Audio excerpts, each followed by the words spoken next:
Hi, thanks for visiting my channel again. So I have something to tell you again. So I have two Blade MCPX BL2 from before. The other one is in any reason because of my dog craziness. I lost it in the air. So not I have another one, but they have a problem for the board. That's the one. When I check it, I already buy the rotor motor, but it's still not working. So I order again online, which is the eBay. I get this used one, because if you buy the ESC board, they cost you $79. Better to buy the whole thing that it works. So this is the two I have there with the parts. Have you see that Horizon Hobby blade? It says there in the back. So that one is all the one I have.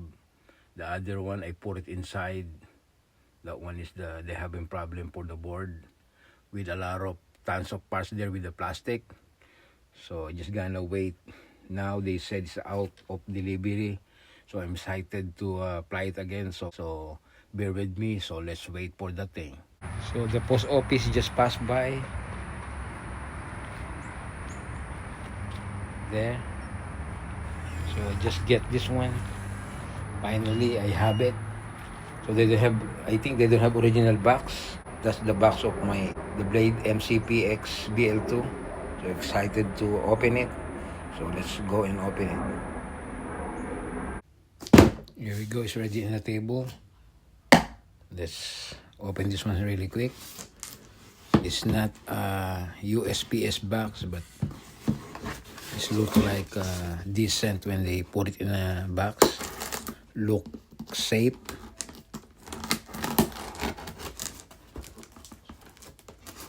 So very sealed. So nice.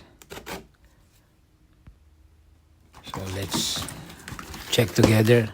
So I'm right, there's no original box, it says there, but they put a lot of cushion. So positive seller.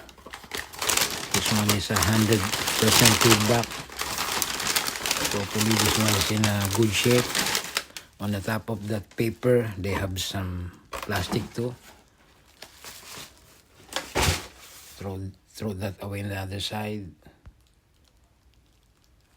Open it. So it look clean. Everything is look normal, clean. There's a little bit, I see in a picture they have us a little bit scratcher in the end of the blade, but other than that, it's look decent and clean. It's like they don't crush it. You can tell there's no that much scratches in a canopy. So let's put some battery, bind it, and hopefully this one's work. So let's check this battery. I have two different kind of battery. I might use this one or the blue one, but they have some the same 2S 300 mAh 7.4 volt 30C. Put the one in and bind it to my NX8. And the one I noticed, there's no pin in a boom.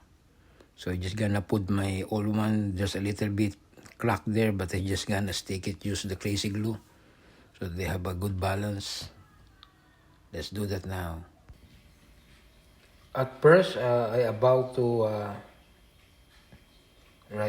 roll it and spin it, but I just noticed the battery is low. So I just charge it. Put this one in balance mode, and so it's charging now. Give me a little bit while to charge it, and we try it. So let's see if successful buy.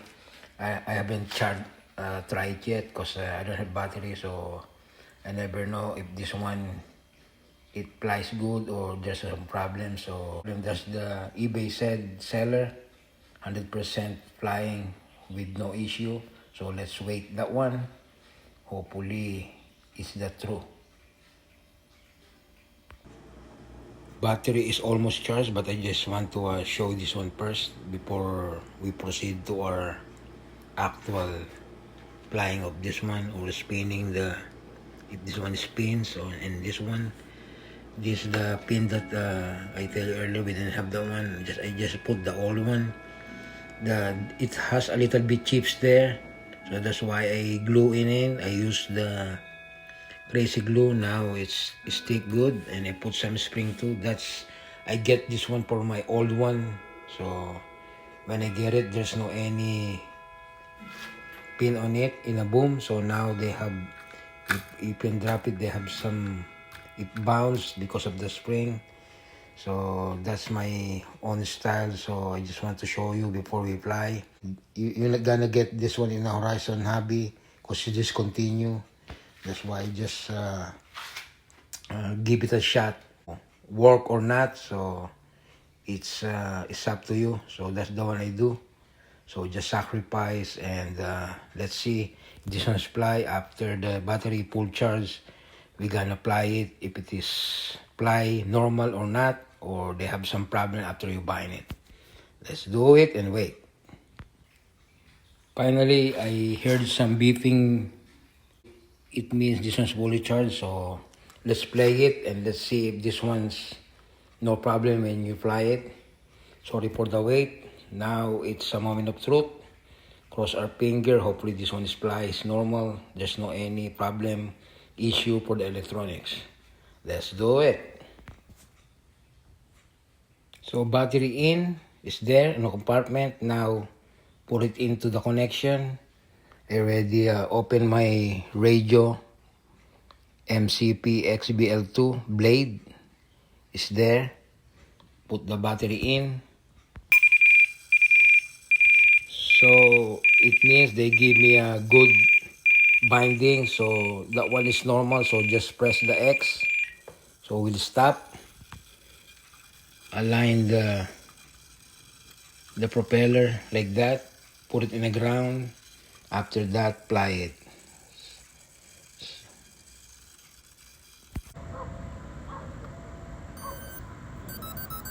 Now it's bound. I don't see any abnormalities there. So everything is work, servo and everything. So spin it, turns green, so it means bound. So apply it.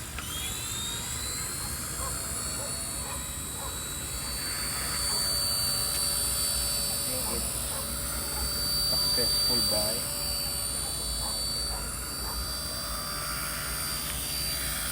Take a little bit up.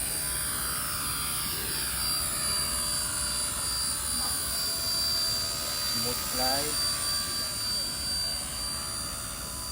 Spin.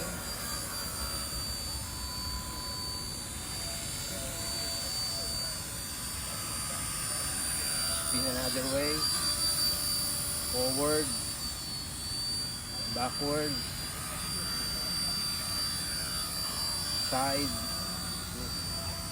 Go to left.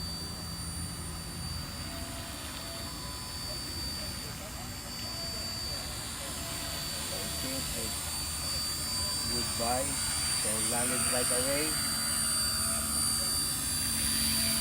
So never do any hooks and loops. Easy. I'm not that kind of flyer. So this was only beginner mode, first mode.